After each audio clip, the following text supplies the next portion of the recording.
나이가 들면 인생의 무게중심이 바뀐다. 젊을 땐 모든 걸 세상에 알리고 싶었지만 이제는 지켜야 할 것이 더 많아졌다. 입 밖에 나오는 순간 되돌릴 수 없는 말, 한번 드러난 뒤 평생 따라다니는 낙인, 그것이 당신의 노후를 무너뜨릴 수 있다. 사람들은 당신의 비밀을 위로의 재료가 아니라 뒷담화와 비교의 연료로 삼는다. 지금부터 당신이 감춰야 할 것, 침묵해야 할 것, 절대 내어주지 말아야 할 것을 알게 된다면 남은 삶은 전혀 다른 속도로, 전혀 다른 품격으로 흘러갈 것이다. 오늘 우리는 그 불편한 진실의 문을 연다.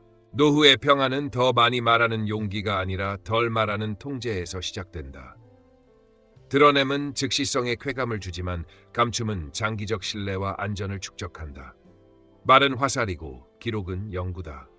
한번 발사된 정보는 되돌릴 수 없으며 타인의 기억과 해석 속에서 끝없이 복제, 왜곡된다. 인간의 뇌는 부정적 정보에 더 민감하고 한번 들은 이야기를 맥락 없는 낙인으로 보관한다. 따라서 노년기의 품격과 영향력은 무엇을 아는가가 아니라 무엇을 말하지 않는가에서 판가름난다. 원칙을 세워라. 첫째, 최소 공개 원칙. 상대 목적 시점이 명확하지 않으면 말하지 않는다. 둘째, 지연 공개 원칙. 즉각 반응하지 말고 24시간을 둔 뒤에도 필요하면 그때 표현한다. 셋째, 선택 공개 원칙. 반드시 말해야 한다면 10중 1만 말하고 나머지는 맥락을 보호한다. 넷째, 3가지 필터. 사실인가, 필요한가, 친절한가. 셋 중 하나라도 충족 못하면 침묵한다. 다섯째, 경계선 선언. 사적 감정, 가정사, 과거사, 타인 정보에 대한 질문엔 그 주제는 공유하지 않습니다로 일관되게 답한다. 여섯째, 정보 예산. 하루에 자신과 타인에 관한 개인 정보를 합산해 100단어 이내로 제한하는 습관을 들인다. 일곱째, 협상 관점. 정보는 통화다. 먼저 내보내면 가격은 떨어지고 아껴두면 선택권이 오른다. 여덟째, 디지털 무잉. 메시지, 단체방, 댓글, 통화 녹음은 모두 영구 게시판이라 가정하고 감정 문장은 보내지 않는다. 아홉째, 침묵의 기술. 고개를 끄덕이고 요약 반문으로 대화를 유지하되 자신의 내밀한 서사를 제공하지 않는다. 열째, 존재감의 역설. 말수는 줄이되 행위와 결과를 늘리면 사람들은 당신의 한마디에 더 무게를 싣는다. 나이가 들수록 평판은 말솜씨가 아니라 누락의 품격, 즉 말하지 않을 능력에서 생긴다. 감정은 사라지지만 기록은 남고 호의는 바뀌지만 노출은 축적된다. 그러니 노후의 전략은 단순하다. 말은 나중으로, 행동은 지금으로, 기록은 최소로, 경계는 명확하게. 침묵은 회피가 아니라 주권이며 감춤은 두려움이 아니라 선택권이다. 당신의 마지막 계절을 지켜줄 방패는 더 큰 목소리가 아니라 더 정확한 절제다. 자녀의 실패와 아픔은 부모에게 있어 가장 깊고 날카로운 상처이지만 그 상처를 외부에 드러내는 순간 그것은 치유 불가능한 흉터로 굳는다. 이웃의 위로처럼 들리는 말 속에는 우리 집은 저렇지 않아서 다행이라는 은밀한 안도감이 숨어 있고 친구의 공감처럼 보이는 표정 속에는 무의식적인 우월감이 깔려 있다. 사람들은 본능적으로 자신보다 불행한 이야기에 위안을 얻고 그 과정에서 당신의 가족사는 경험담이 아니라 소문이라는 도구로 변질된다. 더구나 현대의 소문은 구전이 아니라 네트워크 속에서 기하급수적으로 증식한다. 한번 퍼진 자녀의 실패담은 학교 학부모 모임, 직장 동료, 친척 모임을 순식간에 순회하며 시간이 지나도 그 집 아이라는 꼬리표로 따라붙는다. 사업 실패, 이혼, 해고, 학업 중단, 건강 문제, 재정난, 이 모든 것은 가족 내부의 울타리 안에서만 소화해야 할 사안이다. 직접 입으로 사실을 확인하는 순간 상대는 더 이상 조심할 이유를 잃고 당신의 이야기를 확정된 정보로 퍼뜨린다. 반면 상대의 추측은 불확실성이 있기에 함부로 전파되지 못한다. 침묵은 자녀를 보호하는 방패이며 부모의 사랑이 가장 빛나는 순간은 바로 이 방패를 든 때다. 자녀가 힘들어할 때는 말보다 행동으로, 보여주기보다 뒷받침으로 지지하라. 필요한 경우 재정적 도움을 주되 그 사실조차 확산되지 않도록 하라. 정서적 지지 또한 은밀하게 집안의 조용한 대화와 표정 속에서 전하라. 형제 자매 간 비교 발언은 금기다. 형은 잘하는데 너는 왜? 라는 말은 실패의 상처 위에 또 다른 칼 나르는 행위라. 모든 인생은 각자의 속도로 흐르며 오늘 실패한 자녀가 내일 더 큰 성공을 거둘 수 있다. 부모의 역할은 심판이 아니라 후원자다. 자녀 배우자나 손주에 대한 불만 역시 밖으로 흘려보내지 말라. 단 한 번의 하소연이 가족 전체의 체면을 무너뜨리고 그 여파는 다시 자녀에게 돌아간다. 부모가 자녀를 보호하지 않으면 세상은 그들을 더 가혹하게 소비한다. 노년기의 품격은 자녀의 아픔을 세상에 보여주지 않는 침묵에서 완성된다. 경제적 어려움은 나이 들어서 맞닥뜨릴 수 있는 가장 민감하고도 파괴적인 정보이며 이 사실을 외부에 노출하는 순간 당신의 사회적 좌표는 즉시 하락한다. 경제력은 단순한 생활수단이 아니라 발언권과 영향력의 토대다. 한때 존중하던 사람들이 당신이 재정난에 처했다고 알게 되는 순간 그들의 태도는 눈에 띄게 변한다. 조언을 해도 무게가 사라지고 모임 자리에서 의견이 무시되며 심지어 대화의 중심에서 배제된다. 더 치명적인 것은 사람들이 당신을 잠재적 부담으로 인식하기 시작하는 것이다. 혹시 돈을 빌려달라고 할까봐 혹은 도움을 요청할까봐 연락을 피하고 거리를 둔다. 이로써 당신이 원했던 위로나 공감은커녕 더 깊은 고립과 고독만 남는다. 의료비 폭증, 생활비 부족, 주거비 압박, 자녀 결혼 자금, 빚 문제, 이 모든 재정 이슈는 혼자 감당하기 어렵지만 그렇다고 무분별하게 퍼뜨려선 안 된다. 가장 먼저 해야 할 일은 감정을 거두고 숫자로 현실을 직시하는 것이다. 현재 자산, 월 수입, 고정 지출을 냉정하게 계산하고 손익 구조를 파악하라. 그 후 해결책은 가족 내부에서만 모색하라. 자녀와 솔직하게 상황을 공유하고 가능한 지원이나 조정 방안을 함께 찾되 체면 때문에 축소하거나 자존심 때문에 숨기지 말라. 자녀도 부모의 어려움을 알 권리가 있으며 상황에 따라 도울 의무도 있다. 그러나 가족 바깥, 특히 이웃, 친구, 지인에게는 절대 구체적 사정을 밝히지 마라. 요즘 물가가 많이 올랐네요. 같은 일반적인 대화는 괜찮지만 연금으로는 도저히 생활이 안 된처럼 세부적이고 심각한 내용은 금기다. 재정난을 알리고 나면 동정의 언어는 곧 연민과 회피로 변질되고 당신의 자존감은 갉아먹힌다. 재정이 부족하다고 해서 가치까지 낮아지는 것은 아니며 돈은 인격의 절대 척도가 아니다. 정약용이 유배 시절 극심한 경제난 속에서도 원망 대신 묵묵히 학문에 몰두해 불멸의 저작을 남긴 것처럼 재정 상황이 어려워도 품격과 존재감을 지킬 방법은 있다. 침묵과 절제는 돈보다 값비싼 당신의 신용을 지켜준다. 건강 문제는 나이가 들수록 누구에게나 찾아오는 자연스러운 변화지만 그 이야기를 지나치게 자주, 지나치게 자세히 드러내는 순간 그것은 단순한 정보가 아니라 사회적 낙인이 된다. 관절 통증, 소화장애, 불면, 기억력 저하, 혈압, 당뇨 같은 만성질환, 시력과 청력의 약화, 이런 증상들은 동년배 사이에서 공감대를 형성하기 쉽고 잠시 위로와 관심을 받을 수도 있다. 그러나 반복되는 병 얘기는 상대방의 반응을 걱정에서 피로로 그리고 회피로 변화시킨다. 또 그 얘기야 라는 무언의 표정이 오가고 결국 당신과의 만남 자체가 부담스러운 일이 된다. 더 위험한 것은 사람들이 당신을 건강하지 못한 사람, 나아가 약한 사람으로 규정하기 시작한다는 점이다. 이 인식이 자리 잡으면 중요한 결정에서 배제되고 의견의 영향력이 줄어들며 관계의 중심에서 밀려난다. 의도치 않게 관리 대상이나 돌봄 대상으로만 여겨지는 것이다.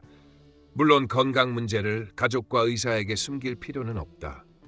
가족은 상황을 알아야 대처할 수 있고 의사는 정확한 정보를 바탕으로 치료를 설계해야 한다. 그러나 모든 사람 앞에서 모든 자리에서 병력을 이야기하는 것은 피해야 한다. 바깥에서는 가능한 한 건강한 모습과 관리 노력을 보여주는 것이 현명하다.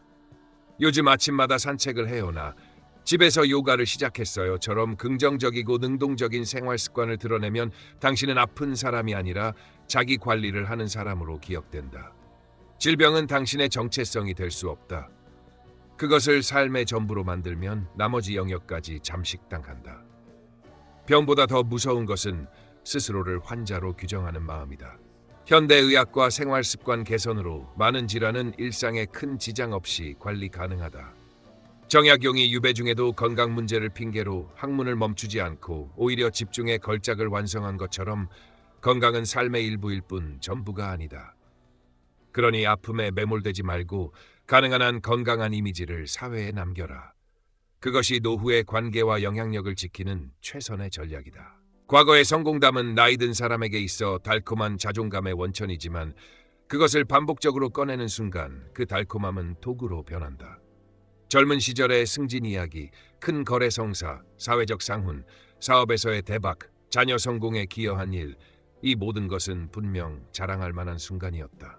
그러나 그것을 현재의 자리와 맥락 없이 반복하면 듣는 이들에게 남는 인상은 지금은 그렇지 못하니 과거 이야기에 매달리는구나 라는 냉정한 평가다.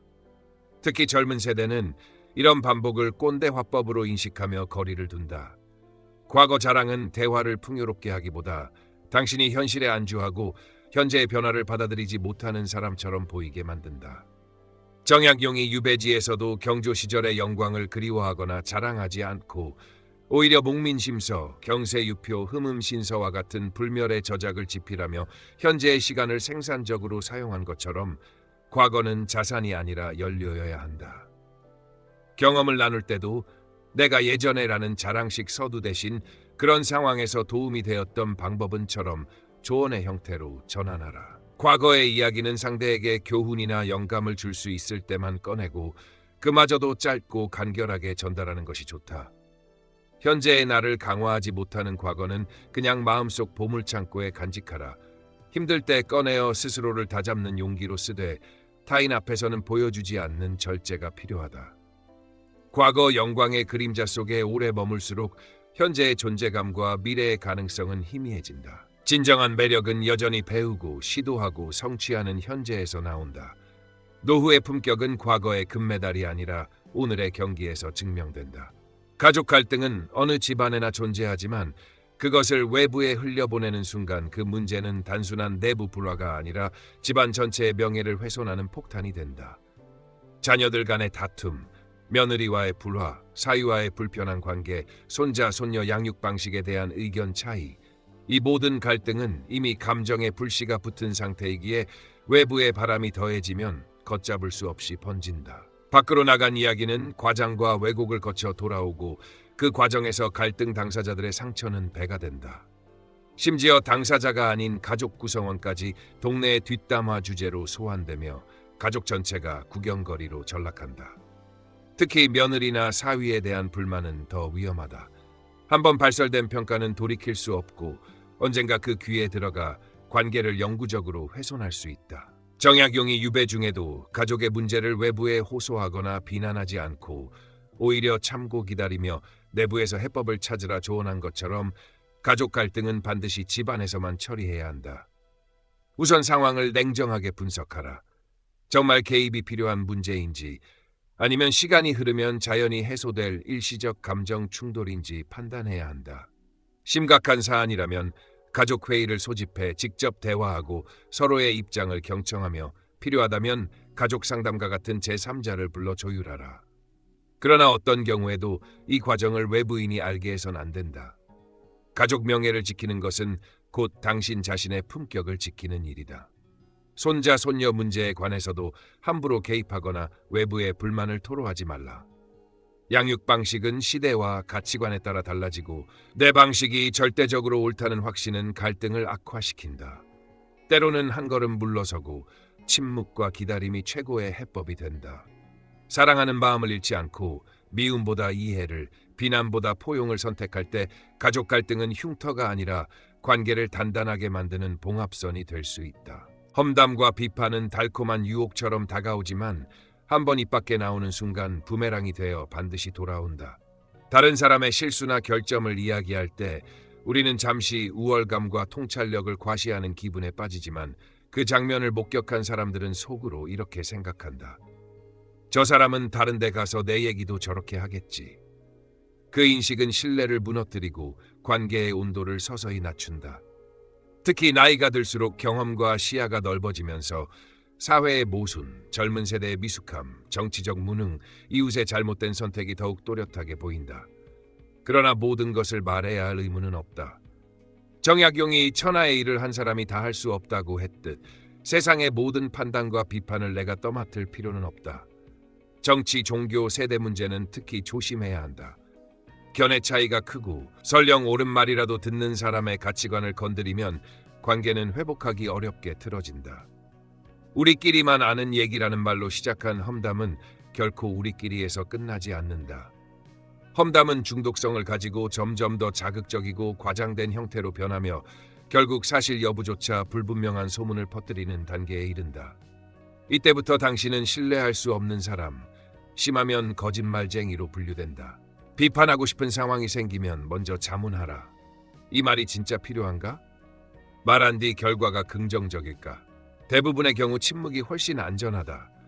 만약 반드시 언급해야 한다면 저건 틀렸어 보다 이런 방법은 어떨까요? 처럼 해결책 중심으로 제안하라. 다른 사람의 험담에 동조하지 않는 것도 중요하다. 누군가 비난을 시작하면 화제를 전환하거나 자리를 피하고 그 이야기는 하지 않는 게 좋겠어요라고 정중히 선을 긋는 용기를 가져라. 대신 긍정적인 화제를 꺼내라. 다른 사람의 장점, 성취, 좋은 소식은 듣는 사람에게 기운을 주고 당신과 함께하는 시간을 즐겁게 만든다. 험담과 비판을 줄이는 순간 당신의 말은 무게를 얻고 존재감은 오히려 더 커진다. 노년기의 품격은 날카로운 혀가 아니라 필요한 순간만 열리는 절제된 입에서 나온다.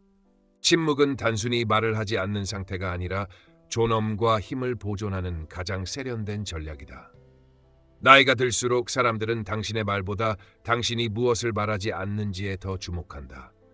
모르는 것에 대한 침묵은 겸손을, 불필요한 것에 대한 침묵은 품격을, 시기상조인 것에 대한 침묵은 지혜를 드러낸다.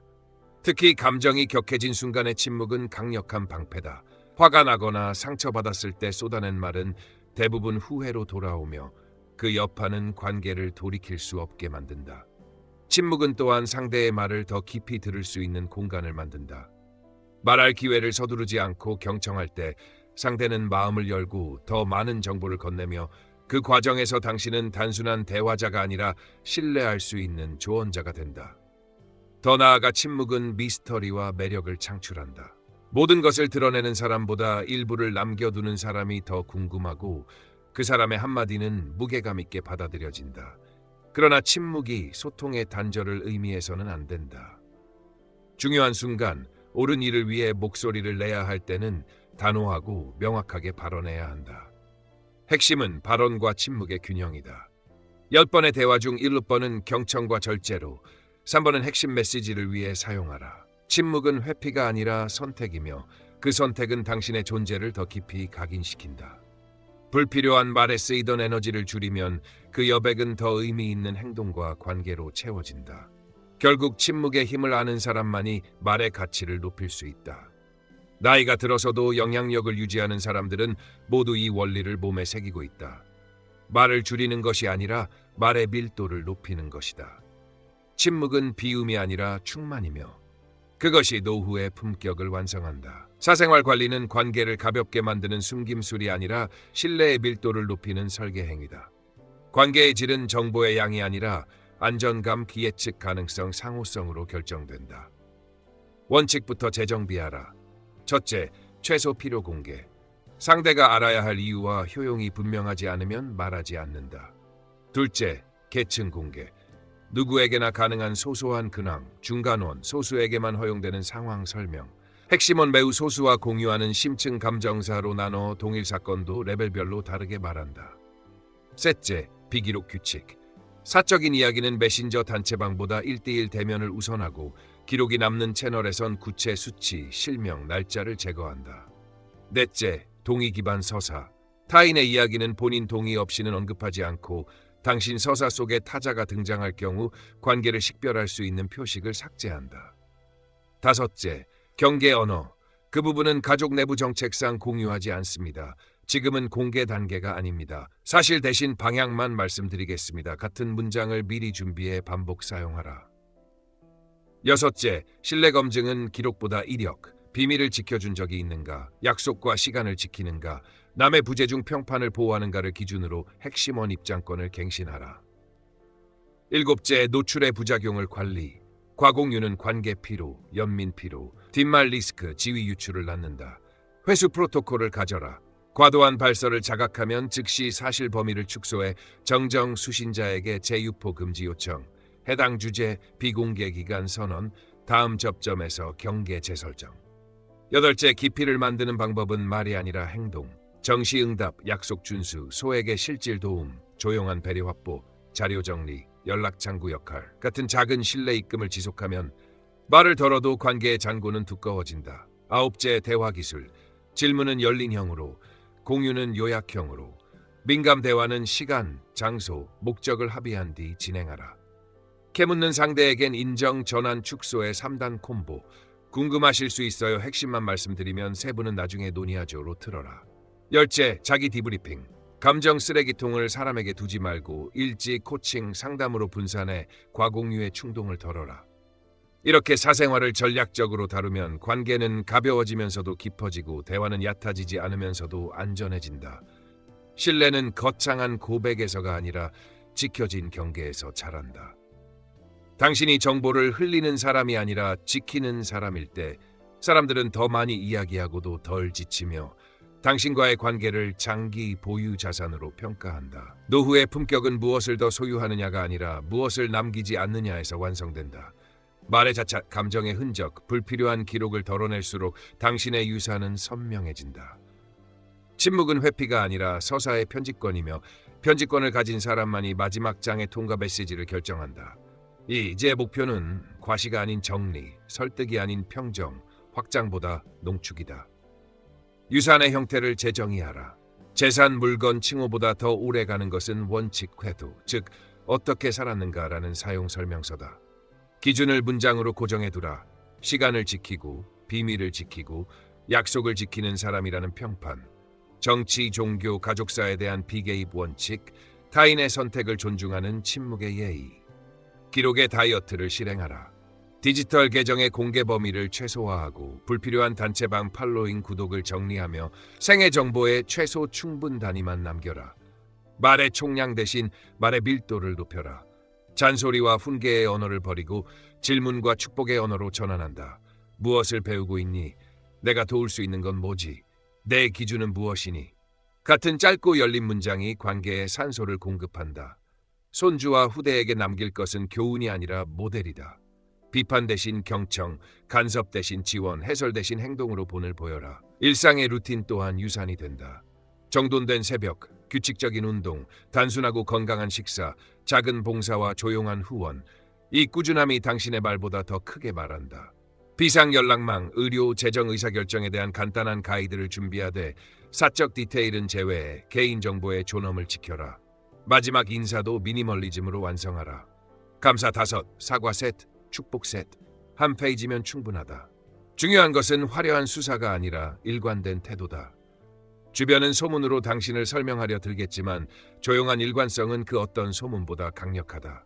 결국 남는 것은 재산 목록이 아니라 인격의 온도, 말의 절제, 경계의 명료함이다. 침묵은 당신 삶의 최종 편집이며 감춤은 두려움이 아니라 선택권이다. 말은 나중에, 기록은 최소로, 행동은 지금이라는 한 줄의 원칙으로 황혼을 설계하라. 그때 비로소 당신의 노후는 무겁지 않게 깊어지고 당신의 유산은 요란하지 않게 길어진다. 오늘 우리는 노후를 지키는 가장 강력한 무기, 바로 침묵과 절제의 힘에 대해 이야기했습니다. 감춰야 할 것을 지키고 말해야 할 때와 말하지 않아야 할 때를 구분하는 순간 당신의 품격과 평화는 한층 더 깊어집니다. 지혜의 지도는 앞으로도 당신이 인생의 복잡한 길목에서 흔들리지 않도록 오래 남을 통찰과 실질적인 지혜를 전해드릴 것입니다. 구독과 좋아요로 함께 걸어가 주신다면 당신의 노후는 더 단단하고 더 자유로워질 것입니다. 이제 불필요한 말은 줄이고 필요한 삶에 집중하십시오. 그것이 진정 지혜로운 어른의 길입니다.